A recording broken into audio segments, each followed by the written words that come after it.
байгаа учраас. Тиймээс дэндүү их айсан болохоор нөхөрлөгөө залгаад "Хөгшин би дэндүү их айгаад байна. Яах вэ?" Нөхөр нь эхнэр нь хэр их айгаад байгаа тэр хэмжээг нь мэдэхгүй учраас "Чи юунаас нь айгаад байгаа юм бэ? Чиний амьдардаг гэр орон шүү дээ. Чи айх хэрэггүй юу? Чи хүүхд төрүүлээд биеийн эрүүл мэнд солилцсон болохоор тэгж байгаамаа. Чи ер нь айгаад ах шаардлага байхгүй шүү дээ. Битгий ай" гэж нөхөр нь эхнэртэй хэлсэн байна. Гэхдээ эхнэр маань ерөөсөө айдснаасаа гарч чадахгүй байсан байна. 1 сар өнгөрлөө, 2 сар өнгөрлөө. Тэгээ шөнө унтжгаад маш гайхал балмагтаж сочирч ирээд хажууд нь хүүхэд нь байна уу гэдгийг шалгаад байна гэвэл одоо сэтгэл амраал. Тэгтлээ им айдсан додор ингээд амьдарч байсан байна. Харин 2 сар орчим өнгөрсөн үед юу болсон бэ гэхээр за ингэж яагаад хин нэг нь манай охиныг алчвал яана гэсэн тийм айц төрсөн. Тэгээд гинт өөрөө нэг өдөр өгчвөл яана гэсэн бодол бас төрчихөж байгаа байхгүй юу? Өөрөө яахаараа өгөх вэ? Өөрийнх нь бодол дотор ингээд чирэгдээд яваад байсан чинь тийм үр дүнд хүрчихэж байгаа байхгүй юу? За хэрэг би өглөө гэж бодъё. За тэгвэл миний нөхөр шинэ бүсгүйдээ сууж бахаа гэд гинт нөхрөөгөө үзен ядах сэтгэл төрсөн. Муу золиг хэрвээ би өгчих юм бол миний нөхөр шинэ эхнэртэй болж бахаа. Шинэ эхнэрт сууж муу миний нөхрийг ямар муухан бэ? Тэгээд шинээр орж ирсэн хойд эхнэр маань шинээр орж ирсэн эхнэр нь шинэ миний ашиглаж байсан ширээн дээр суугаад миний суудаг байсан санал дээр суугаад миний хэвддэг байсан орон дээр сууна гэж ботхолоор сэтгэл маш их уур хүрчээсэн.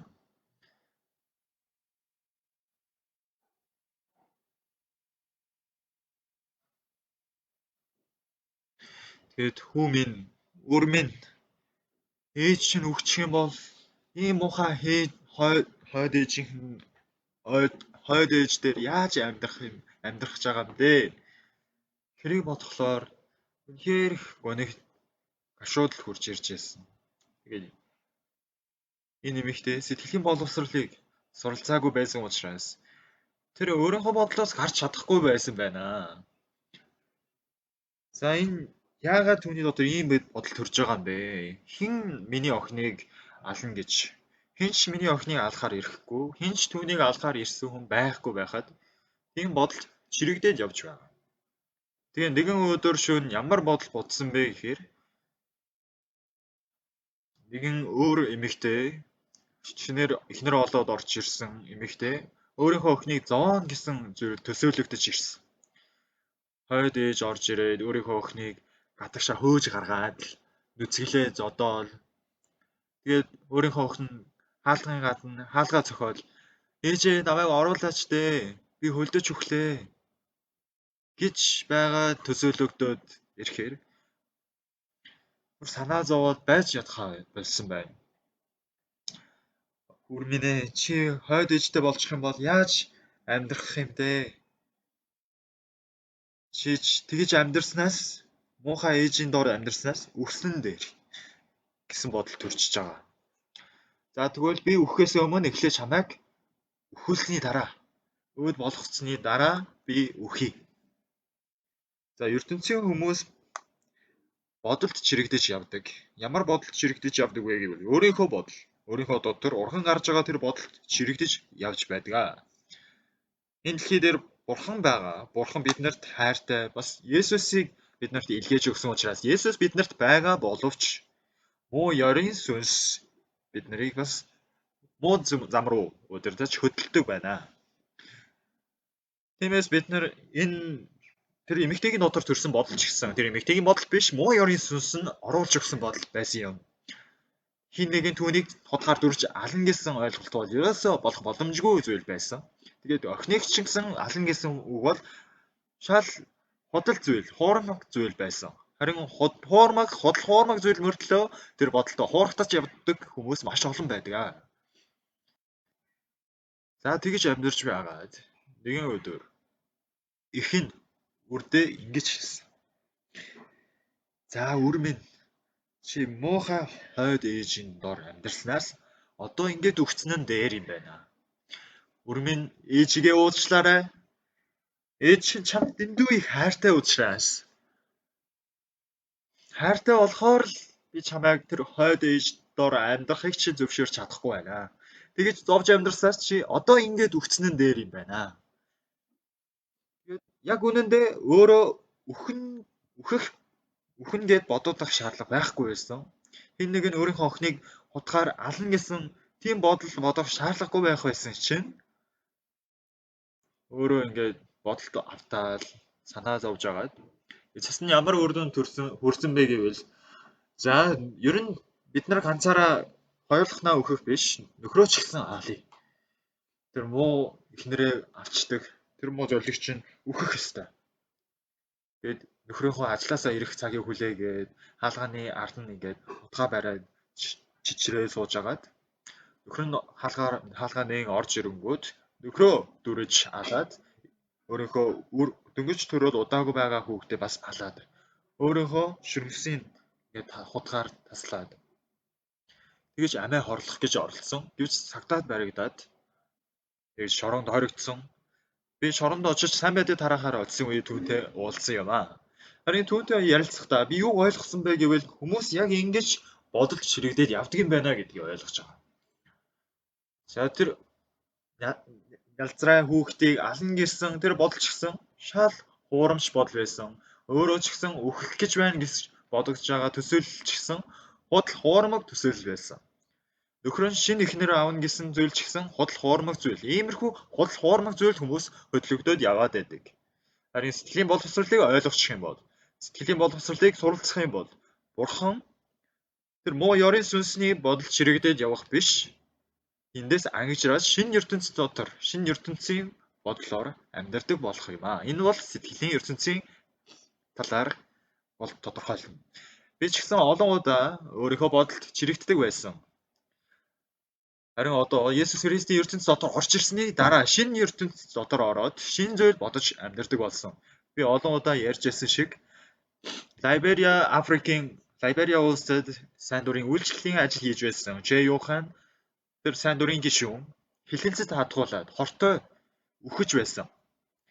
Тэгээд үхэж байхдаа би утсаар яриад энэ ч болохоор 2-3 цагийн дотор үхэн гэж ярьж байгаа. Хилэнцийн хор тархаад байгаа. Харин би сэтгэлийн боловсролоо дамжуулан нөгөө хүүхдэд нь шинэ зүйлийг сургаж өгсөн. Оруулж өгсөн. Чи Юхан чи Африкийн хорт хилэнцэд хатгуулсан гэж эмч хэлсэн. Чи 2-3 цагийн дараа үхэн гэж эмнэлгийн талаас ярьж байна. Гэвч Йохана чи миний үгийг сайн сонс. Би өнөөдөр Бурханы үгийг Библийг уншсан. Исая 30-34 бүлгийн 31 дээр юу гэж бичсэн бэ гэвэл эзэн найдагчдын хүч шинжлэгдэнэ гэж бичсэн байна Йохана. Библийн 66 ном дотор бүгд Бурханы үг бичээстэй байгаа. Бурхан хизээж худлаа ярьдаг хүн биш. Эзэн найдагчдын хүч шинжлэгдэнэ гэж хэлсэн.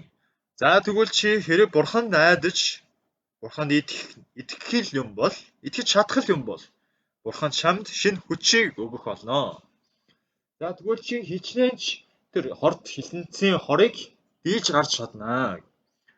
За энэ хүүхэд маань яг бодит байдлаасаа яг үнэн бодит байдал нь хорт хилэнцэд хатгуулаад үхэж байсан. Тэр нь бодит байдал нь тийм байсан боловч Бурханы үгийг хүлээж авсан байна. За тэгвэл Бурханд найдах юм бол би энэ өвчнөөс ангижрах юм байна гэсэн итгэл хүрчиж байгаа. Би хэрэг тэр эмэгтэйд уулзсан бол эмэгтэй наа чи буруу бодол. Та юм буруу бодол бодож явж байна. Хинч таныг алах гээгүй штэ. Хинч энэ хүүхдийг алах гээгүй. Та чинь хууртагдаад байна. Муу ёрын сүнсэд хууртагдаж явж байна. Та үнэн рүү харах ёстой. Үннээ хараарай гэж хичнээн тэр эмэгтэйр шин сэтгэлийг суулгаж өгөх боломжтой байсан. Харин ихэнх хүмүүс тиймэрхүү бодолд чирэгдэж явж байдаг билээ. Иймэрхүү бодолд хууртагдаад мэхлэгдээд яваал өөрийнхөө нөхөр нь шинэ эхнэр дагуулж ирээгүй байхад чинь өөрөө үхээчгүй байхад тийм ээ ямар шинэ эхнэр аваад ирэх вэ тий? Тэгээд чинь эхнэрч дагуулж ирээгүй өөрийнхөө үр нь бас үхээгүй байхад чинь түүнийг буруу замаар ингээд бодож буруу хуурамч бодлоор нь хүлээж авч байсан. Бид нар тэр бодлоос нь гаргаад өгчих юм бол энэ бол ямар ч асуудал биш болно. Гэвч ихэнх хүмүүс сүүлийн үе олон хүмүүс энэхүү хуурамч бодол чирэгдэж зовлонтой маш гайхамшигтай үр дүнд хүрдэг байна. Сүүлийн үе ч гэсэн тиймэрхүү бодлоос гарч чадахгүйгээсээ болж олон хүмүүс амиа ээгүүтгэж байна. Бас гуниглаж ойлгох зүйлж биш байхад чинь сэтгэлийн ертөнцийг мэдэхгүй байвал өчүүхэн зүйлд цөхрөн унаж цөхөрч байдаг үлээ. За тэгвэл энэ бол муу ёрын сүнс намайг ингэж удирдаад байгаа юм байна. Хинч намайг алах гээгүй юм байна. Хинч миний үрийг алах гээгүй байна. Дээрэс нь би яахлаараа өгтий. Би өхгүй. Ийм эрүүл байх чи би яахаараа өхгүй.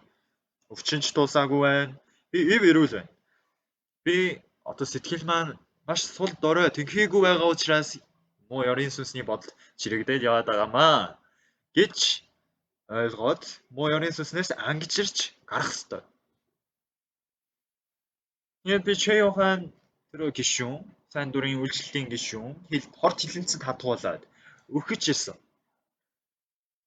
Тэгээ 5 цагийн бараг Ливерээс Солонгос руу ирээ гэвэл бараг дамжаад ирэх юм бол 20 цаг орчим болно. Би эмч явуулж чадахгүй, би эмчээч Солонгосын сайн эмч нарыг ч явуулж чадахгүй байсан. Харин би удсаар яриад Бурхны үгийг түүний сэтгэлд дамжуулж өгснөөр түүний сэтгэлийг өөрчилж өгч байгаа юм аа. Тэгээд одоо өгч байгаа байдал.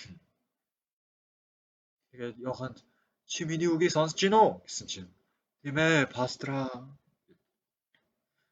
Чамайг эмч чинь хорт хилэнцэд хатгуулад Африкийн хилэнцээс болж чи үхэж байгаа гинэ.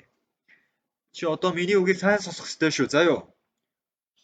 Библийн 66 ном бүгд Бурханы үг бичээстэй байгаа юм аа. Бурхан хизээч биднэрт худал зүйл бичээгүй байгаа. Чи Бурхан юу гэж хэлснийг мэдгүй. Эзэн найдагчдын хүч шинжлэхтэн гэсэн байгаа. Хэрэг чи одоо хилэнцэд хатгуулаад үхэж байгаа гэж бодъё. За, яг л бүргэд далавчаа давалгаалдаг шиг давлагчаараа тэнгэрт нисдэг шиг. Эзэн найдагчдын хүч шинжлэхтэн гэж хэлсэн ядрахгүй. Бурхан биднэрт шинэ хүчийг өгдөг учраас Йохан чи ч гэсэн Бурхан найдаж үз. Чи хилэнцгийн хорыг дийлж гарахын тулд шинэ хүч хэрэгтэй байна одоо. Чиний биеийн дотор чинь хүч байхгүй учраас хилэнцгийн хорыг дийлж чадахгүй байгаа. Харин чиний дотор шинэ хүч ороод ирчих юм бол чи өхгүй тэр өвчнийг дийлж гарнаа гэдгийг тодорхой нягтлан хэлж өгсөн. Чэйохан гишүүн миний ярьсныг сонсоод эзэн найдагчдын хүч шинжлэхтэн гэсэн билээ. За тэгвэл би эзэн найдах юм бол Бурхан надад шинэ хүчийг өгөх юм байна. Ингэснээр би энэ хилэнцгийн хорыг дийлж гарч чадах юм байна. Гэсэн сэтгэл дотор нь төрсөн байна. Би маш олон хүмүүсийн сэтгэлийг өөрчилж байсан. Гэм нүгэлтэй хүн гэж бодож байсан хүмүүсийн сэтгэлийг гэм нүгэлгүй болсон, цагаат гагцсан гэсэн сэтгэлээр өөрчилж өгч байсан. Маш олон хүмүүс сэтгэлээ өөрчилсөн. Тэр ганц өөрчилснөөрөө дамжуулан амьдрал нь оронгороо өөрчлөгдөж байгааг би маш олон удаа туршиж байсан. Бас олон асуудлаасаа болж хэцүүдж байгаа бас хүн байдалд хүрсэн хүмүүсийг удсаар ч юм уу биечлэн уулзнаар тэдний бодол санааг өөрчилж өгж байгаа юм аа.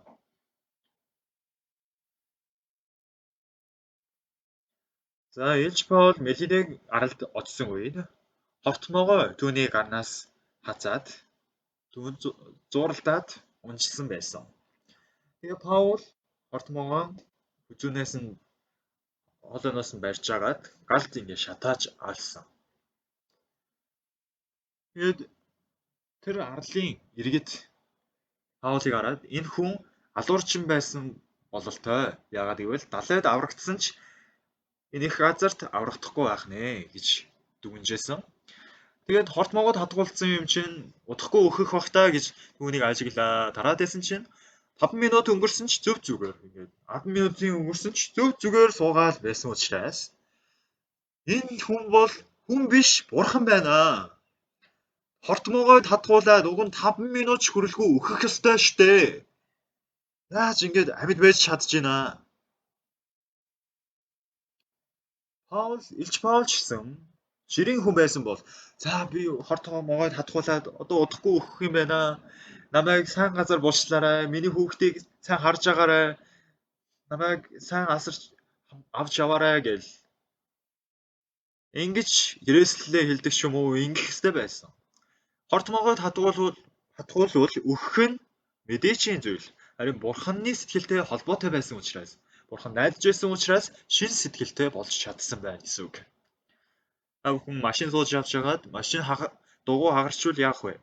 Дугуйгаа сольжвол болно тийм ээ. Сольж өгвөл асуудал биш тийм. За эмэгтэй итгэгч нар машины дугуйг сольж чадах уу? За чадахгүй байсан ч яах вэ?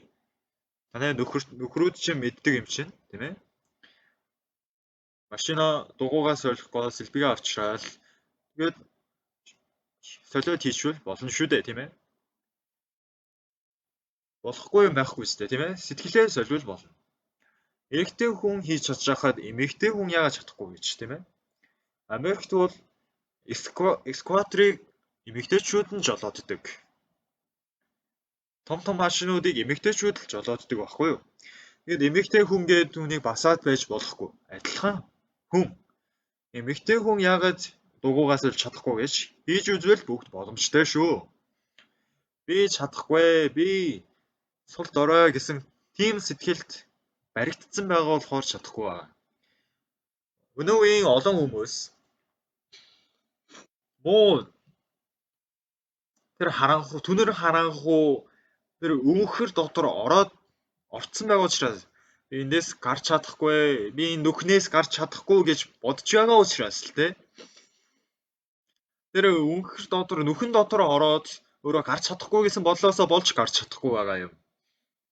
Тэр Чоёван итгэгч бас хилэнцэд хатгуулаад үхэж яасан. Тэгээд түүн рүү залгаад уцаар яриад Исая номын 30-31 дээр эзэн найдагчдын хүч шинчлэгдэнэ гэж хэлсэн. Одоо чамд байгаа энэ сэтгэл биш. Бурханы Библиэлд бичигдсэн сэтгэлийг оруулж өгсөн цагт бурхан намайг амьдруулах юм бол амьд гарах юм байна гэдэгт итгэснээр амьд гарч чадсан гэсэн үг. Хор давтар туссан хүмүүс ч гэсэн адилхан.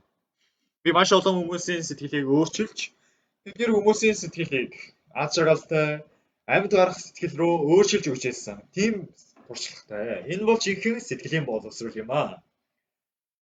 Би өглөө болгон удсаар ярих юм уу?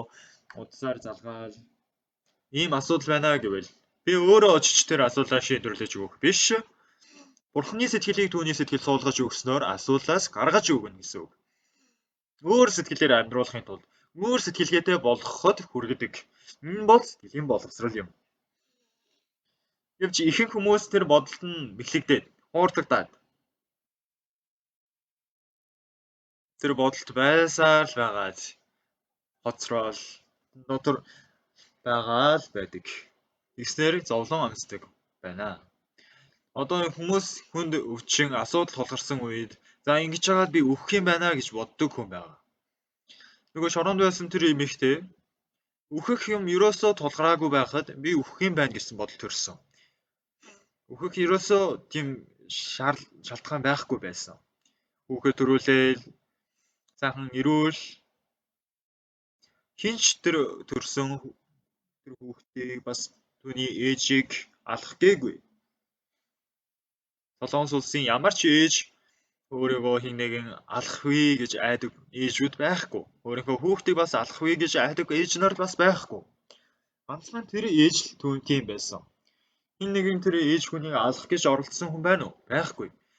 Бид нар зүгээр л тэр эмэгтэйгийн сэтгэлийг тэр өөхөн гэсэн сэтгэлээс гаргаж өгвөл болно гэсэн үг. Тэр эмэгтэй өөхөх шалтгаан байсан уу? Байхгүй байсан. Энэ үнэн биш зүйл байтал Маш олон хүмүүс энэ бодолд хуурдагдаад зовлон дуунаж өөртөө зүйлд орчигдөг байна. Тиймээс итгэлийн амьдрал гэдэг бол өөр нэг адармаатай тийм хэцүү зүйл биш. Би ингэж яагаад үхэх юм байна?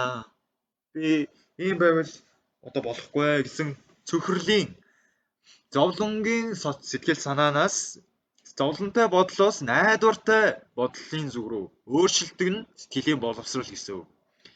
Есүс үргэлж найдварын талын зүйлийг ярьж байсан. Энэ үхсэн биш, амьд унтаж байна. Энэ хүүхэд үхээгүй байна. Энэ унтаж байгаа гэж хэлсэн. Олон хүмүүс энэ өвчтэй хүнийг босож явж чадахгүй гэж хэлсэн. Гэвч үгүй ээ, чи босож явж чадна. Чиний ах чинь үхэх биш, амьдрнаа гэж хэлдэг юм шиг. Есүс шин сэтгэлгээг биднэрт суулгаж өгч байна.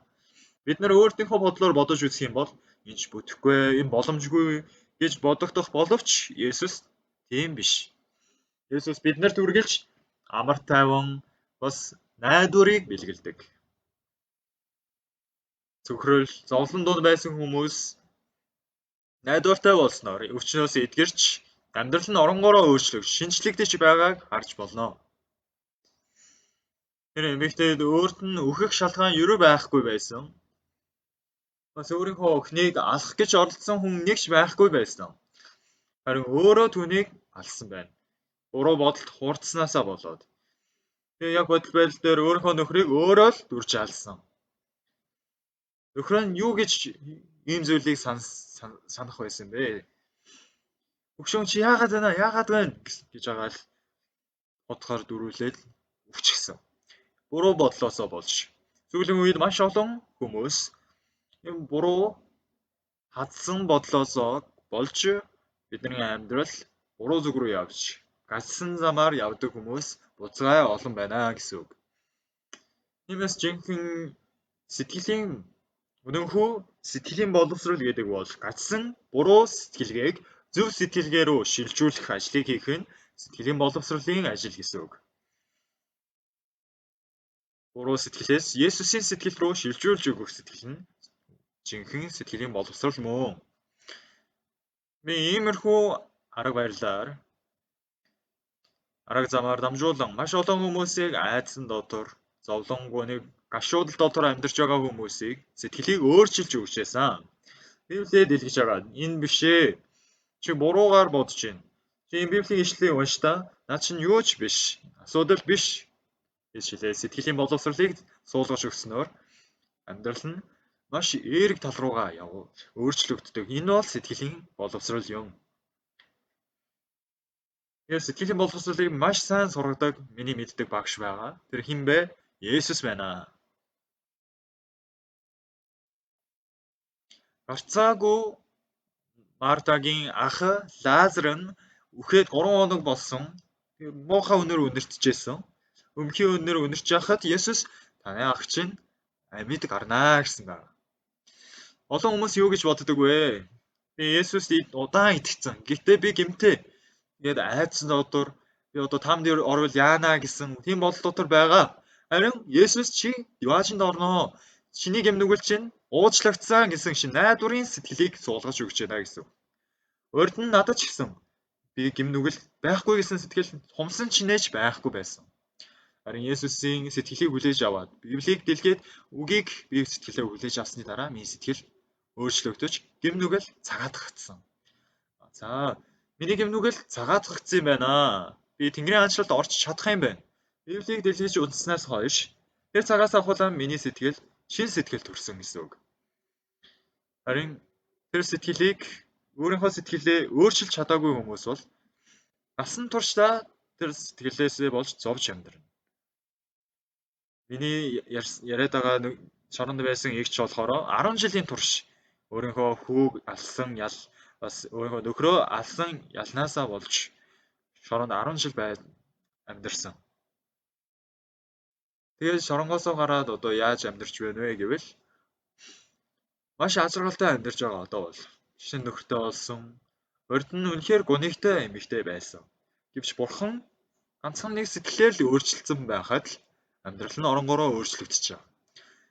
Бид нар итгэлийн амьдралаа амьдрахад хамгийн амархан зүйл нь юу вэ гэвэл Ром номын 3-ын 23 дээр бүгд нүгэл үйлснээр бурхны алдарт хүрдэггүй гэж хэлсэн.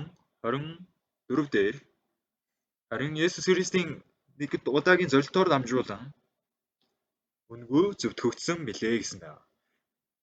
За 23 дээр гардаг шиг бид нар янз бүрийн юм нүгэл үйлсэн бурхны аншилт хүрэх боломжгүй хүмүүс байсан. Гэхдээ 24-ийг хараарай. Бид нар зөвтгөгдсөн, цагаатгагдсан нь дамжиггүй. Есүсийн цусаар дамжуулан бид нар цэвэр зөвтгөн болжээ гэж бичсэн байна. Гэвч маш олон хүмүүсийн сэтгэлийг мэхэлж хүмүүсийн сэтгэлийг яг дарцсан өөрийн хариаллын дотор оруулсан байгаа. Гэмтэй гэдэг бодлыг оруулж өгöd. Харин бид нар сэтгэлийн боловсролоор дамжуулан бидний сэтгэл гэм нүгэл байхгүй болсныг зааж өгөх ёстой. Яагаад гэвэл Ром номын 3:24 дээр бидний гэм нүгэл цагаатгагдсан, зөвтгөгдсөн гэсэн учраас зөвтгөгдсөн тал руугаа сэтгэлээ шилжүүлж өгөх нь бидний хийх ажил гэсэн үг. Би сэтгэлийн боловсрол гэж нэрлсэн болохоор сэтгэлийн боловсрол болохоос бид нар яг амьдрал дээр яг энэ амьдралаар амьдарч ирсэн. Миний амьдрал дээр зарим нэг зовлонтой амьдралтай хүн байвал зовлонгоосоо гаргуулж найдвартай сэтгэлийг хийж өгч байсан. Миний сэтгэл гэм нүгэлтэй гэсэн сэтгэлтэй хүн байвал гэм нүгэл байхгүй болсон сэтгэлийг хийж өгсөн. Бурхан надтай байхгүй байна. Надтай хамт байхгүй байна гэсэн сэтгэлтэй хүн байвал Бурхан чамтай үргэлж хамт байна гэсэн сэтгэл хийж өгсөн. Надад асуудалтай байна пастороо гэсэн сэтгэл хүн байвал чиний асуудал чинь асуудал биш ээ гэсэн сэтгэл хийж өгснөөр хүмүүсийн сэтгэл зовлон гашуулаас ангижирч ерөөлтэй Бурханы гайхамшигтай ерөөл дотор амьдруулдаг. Тийм найдвартай хүмүүс болгож өгч байгаа. Олон хүмүүс гэм нүглээс ангижирч чадахгүй байна. Муу ёрын сүнсэнд хуурцснаасаа болж. Үгүй ээ тэгсэн ч гэсэн чи гэм нүглээс ангижирсан, чамайг зөвтгөгдсөн гэсэн. Чи одоо цаашид гэм нүгэлтэн биш болсон. Үүнийг тодорхой зааж өгөх нь. Энэ бол сэтгэлийн боловсрол юм. Би өөхөх хүн биш юм байна гэдгийг тэр эмэгтэйд суулгаж үйж өгсөн үед тэр эмэгтэйгийн амьдрал өөрчлөгдсөн шиг. Тэгэхээр азаргалтай амьдралд шилжүүлж өгөх боломжтой. Энэ бол сэтгэлийн боловсрол. 1934 онд төрсэн нэг ерөнхийлөгч Африкийн Гана улсын ерөнхийлөгч түүнтэй уулзч байсан. Тэр ерөнхийлөгч надтай уулзаад ярилцахдаа би Ганы улсын хамгийн хүндэтгэл хүлээсэн ерөнхийлөгч гэж тооцогддог шүү юм аа. Гэхдээ би ч гэсэн нүгэл үлдчихсэн. Харин нүгэл үлдснээсээ болж би удахгүй үхэн. Тэгээд тамд орно гэж бодохоор би дэндүү их зовоод байна гэж хэлж өгсөн. Тэгээд юу гэж хэлжсэн бэ гэвэл ерөнхийлөгчөө та гэм нүгэлтэй гэж бодож байна уу? Тийм биш ээ. Гэсэн чинь ерөнхийлөгч маш гайхаж учирсан. Яг аль улсын хууль дээр өөрийгөө нүгэлтэй нүгэлгүйг хэн шийдэх вэ? Аль улсын ерөнхийлөгч шийдэх үү? Үгүй ээ, тийм биш. Бидний нүгэлтэй нүгэлгүйг Бурхан шийднэ. Ерөнхийлөгч та өөрөө бүү шүү. Бурхан л түүнийг шүүнэ. Бурхан юу гэж шүүнэ? Тэр шүүлтийн тунхаг бичгийг та нэг удаа ч гэсэн уншиж үзсэн үү? Уншиж үзээгүй гэж хэлсэн. Та хармаар байна уу? Тийм ээ, хармаар байна гэж Гана улсын ерөнхийлөгч хэлж хэлсэн. За таны нүгэл байгаа үгүйг бичсэн хуулийн тунхаг бичсэн байна. Хаана байгаа гэсэн чинь Ром номын 3:23-24 дээр байгаа. Бүгд нүгэл үйлснээр Бурханы алдарт хүрдэггүй. Харин түүний ганц удаагийн золилтоор дамжуулан үнгүй зөвтгөгдсөн билээ. Бурхан таныг аль хэдийн зөвтгөгдсөн гэсэн байна. Зөвтгөн болцсон байна та. Яагаад гэвэл Христ таны бүх гэм нүглийг угаацсан учраас. Есүс таны гэм нүглийг угаацсан гэвэл зөвтгөн болцсон гэвэл та зөвтгөн биш гэж юу? Энэ бол хуулийн тунхаг бичиг байна. Ерөнхийлөгчөө. Тэгээ ерөнхийлөгч бол та бол санаа зовж байсан. Яагаад гэвэл өөрөө нүгэл үлдсэн учраас ингэж амьдарч байгаад өгчих юм бол тамд орвол яана гэж боддог. Харин ийм тунхаг бичиг гарцсан байна. Би уг нь чамайг шүүвэл чи Бурханы алдарт хүрдэггүй хүн байсан. Гэхдээ Бурхан Есүсийг илгээж түүний золилтоор дамжуулан биднийг зөвтгсөн, үнгүй зөвтгсөн. Ингэж чамайг шүүнэ гэсэн байгаа. Тийм байж тээ. Бурхан ингэж намайг шүүсэн байна. Тэгвэл би зөвтгөн болсон мөн байна. Ингэж гэм нүгэлтэй байсан хүний сэтгэлийг зөв түүний сэтгэл рүү өөрчилсөн байна. Харин үүнийг ойлгож ухаарлгүйгээр одоо хүртэл гэм нүглээсээ бол зовж байгаа хүмүүс буцгаа их байна гэсэн үг. Библи үнэхээр энгийн тайлбарлагдсан байгаа. Бидний зүрх сэтгэл дотор өдий хүртэл байгаагүй байсан сэтгэл байгаагүй тийм шинэ сэтгэлийг Бурхан эзэн бидэнд суулгаж өгч байгаа. Бид нар өөрсдийнхөө бодлоор бодож үзэх юм бол гэм нүгэлтэй хүмүүс гэж харагдаж байгаа боловч Есүсийн нүдээр, Бурханы нүдээр харвал бид нар гэм нүгэлгүй хүмүүс болцгоосон гэсэн үг. Тиймээс бид нар өөрсдийнхөө бодол итгэх бус Есүсийн шүүлт тунхаг бичгэнд итгэх нь жинхэнэ итгэл, жинхэнэ итгэж байгаа итгэгч хүний байдал юм аа. Тиймээс би пастор болоод олон хүмүүсийн сэтгэлд тийм сэтгэлийг хийж өгч байна. Гэмтэй гэж бодож байгаа хүмүүсийн сэтгэл гэмгүй гэсэн сэтгэлийг хийж өгч байна. Бурхан миний дотор ажиллахгүй гэсэн сэтгэлтэй өмнө дотор Бурхан чиний дотор ажиллана гэсэн сэтгэлийг хийж өгч байгаа. Тэгээд сэтгэлийн боловсролын лекторээр ажиллахдаа хэдэн 100 мянган хүний өмнө хэдэн сая хүмүүсийн өмнө зогсоод ярилцж лекц уншихдаа тэдний сэтгэл өөрчлөгдөж байгаа харвал маш их сэтгэл огшдог. Тэгээд энэхүү сэтгэлийн боловсролыг үргэлжлүүлээд би хүмүүст зааж байна. Манай сүм чуулганд ирээд гэм нүглээсээ болж санаа зовж зөөртэй амьдрал амьдарч байгаад гэм нүглээсээ ангижирч зөвхт хүн болоод азаргалтай амьдарч байгаа хүмүүс олон байна. Чи маань ч гэсэн өөрөө өхөн гэж бодож байсан. Яагаад гэвэл хорт хилэнцэд хатгуулсан учраас. Харин түүний сэтгэлийг өөрчилж өгсөн юм аа. Үгүй ээ Йохана. Чи Бурхан найдаж үз. Чи Бурхан найдсан цагт чам шинэ хүчийг өгнө. Бурхан чам шинэ хүчийг өгөх юм бол наад хилэнцийн хорчин юу ч биш ээ. Чи өөхөхгүй амьд гарна. Тэгэж ярьж өгсөн. Би пастор болсондоо маш их азаргалтай байдаг. Өвчин тусаад үхэх гэж байгаа үхийн ирмэг дээр байгаа хүнд амьд гарна гэсэн найдварыг суулгаж өгсөн. Шоронд очоо сайн мэдээ тарааж явахдаа цаазаар ахуулах ялтай хүнтэй уулзж ирсэн.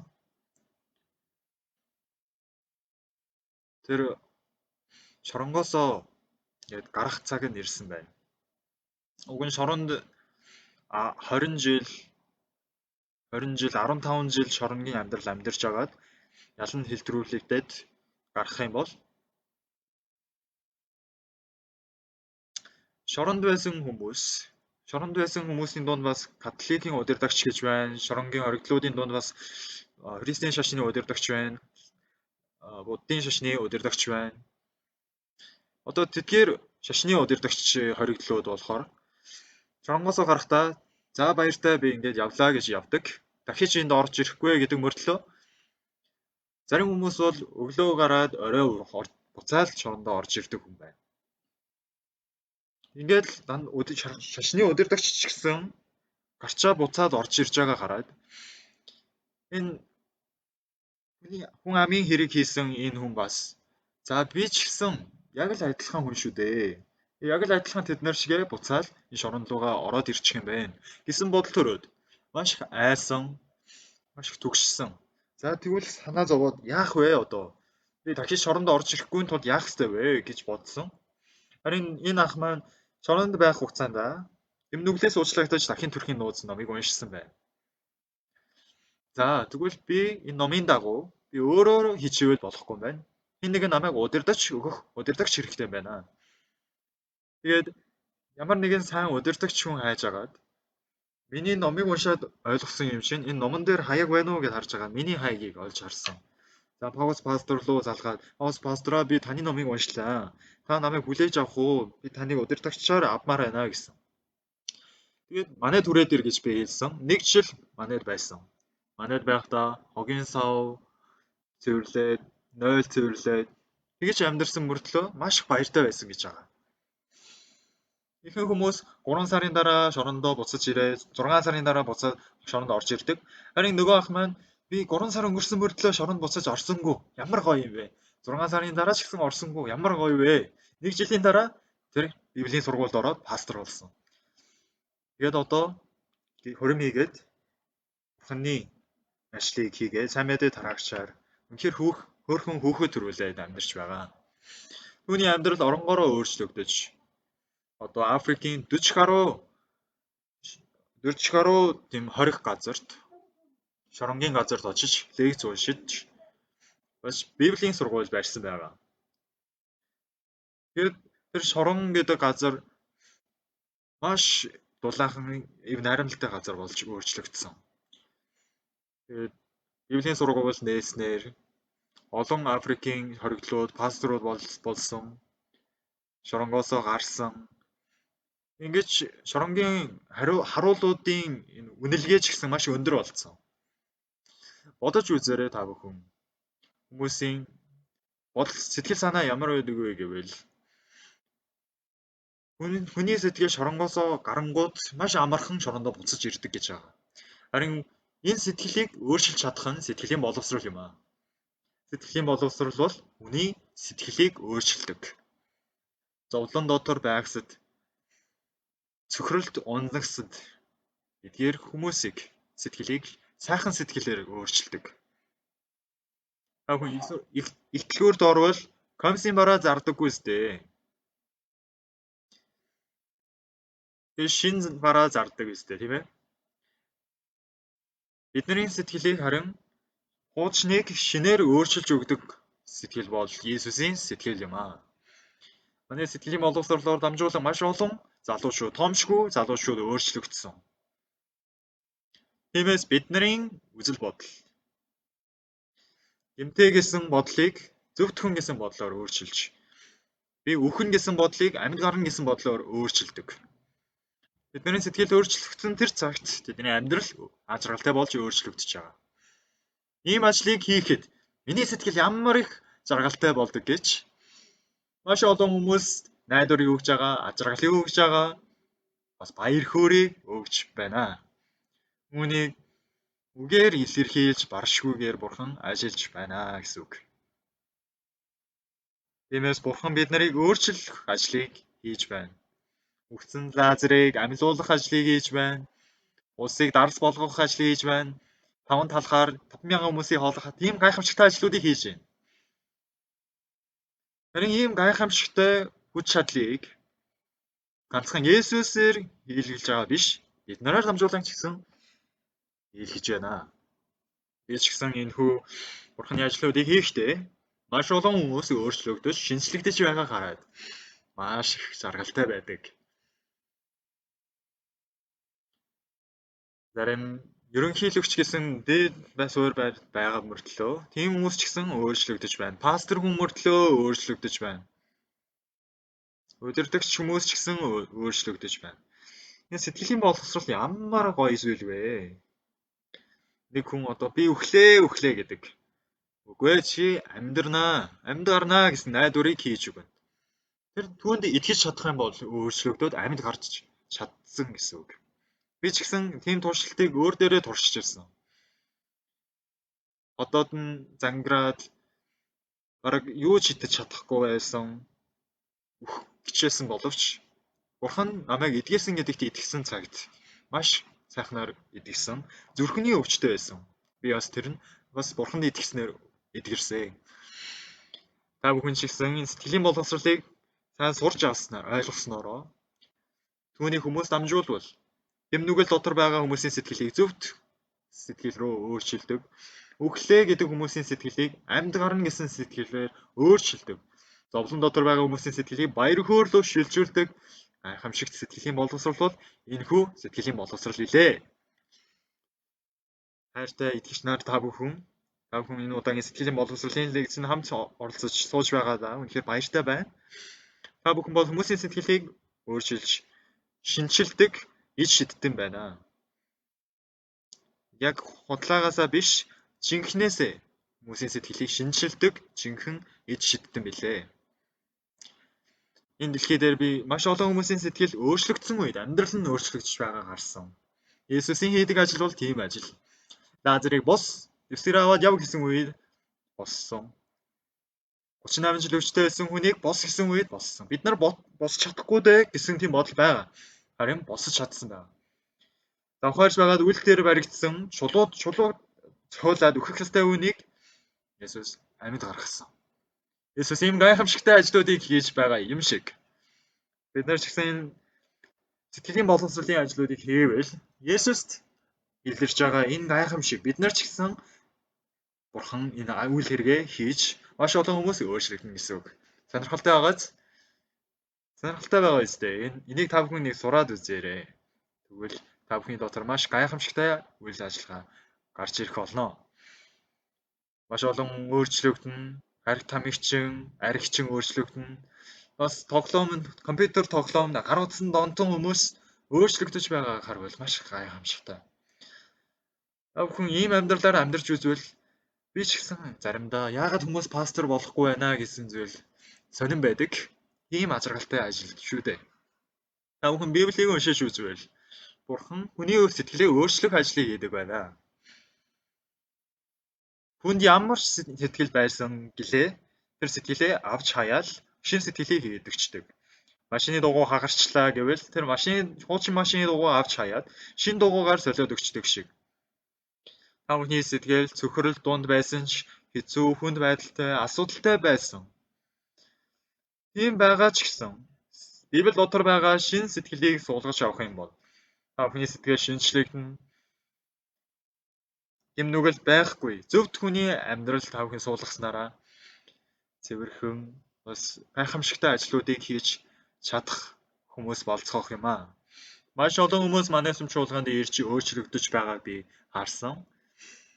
Үхээс өөр аргагүй тийм өвчтөе хүмүүс ч гэсэн эдгэрж байгааг харсан.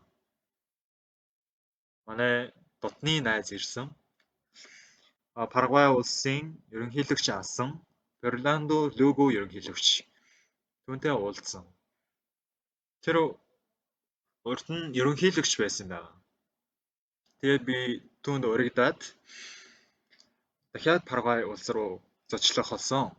Тэгээд Парагвай улсын ерөнхийлөгчийн ордонд орохоос өмнө нарийн бичгийн дарга над руу ярьсан.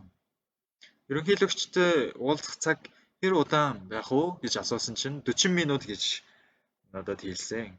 Тэгээд би 40 минутын цаг яаж ашиглах вэ? За, Рашас найруулгын шуудлага явж байгаа учраас ерөнхийлөгчийн сэтгэлийг нэлэхийн тулд 3 дуу дууллаа гэхэд за мэдлэхэд нэг 5 минут орлоо гэж бодъё. За дуулахад нэг 15 минут хасагдлаа. Тэгвэл 20 минут хасагдаад нэг 25 минут үлдчихэж байна. Харин ерөнхийлөгчтэй ярилцмаар байгаа зүйл маш их байсан. Тийм учраас би хамт очиж байгаа хүмүүст ингэж хэлсэн. Та нар би ерөнхийлөгчтэй сайн мэдээ тараах учраас битгий яриагаа үргэлжлүүлээрэй. Битгий урт юм яриарай. Зүгээр л нэг юм асуувал за үгүйгээр л хариулаарай. Тэгэхгүй бол дахиж ерөнхийлөгчтэй уулзахдаа та нарыг дагуулж авахгүй шүү гэж хэлсэн. Тэгээд бид нар манай гишүүд бол үгэнд сайн ордог. Тэгээ ерөнхийлөгчтэй уулзаад шууд мэдлэгчсний дараа бас найруулгын чуулгад дуусны дараа сайн мэдээ тараасан байна. Итгэлийн ертөнц гэж ямар зүйл байдгийм бэ гэдэг тухай ярьсан. Харин үнэхээр гайхамшигтай байна. Ерөнхийлөгч аврал авч үнэхээр баярлж байгааг өдөрөө харсан. Тэгээ миний гарнаас зуураад тэгтлээ их баярлж исэн гэж. Ямар их баярлж исэн гэж. Тэгээд ерөнхийлөгч 40 минутын турш бид нартай уулзаад маш их баярлж исэн. Тэгээд дараа нь бид нар ерөнхийлөгчийн ордноос гарсан.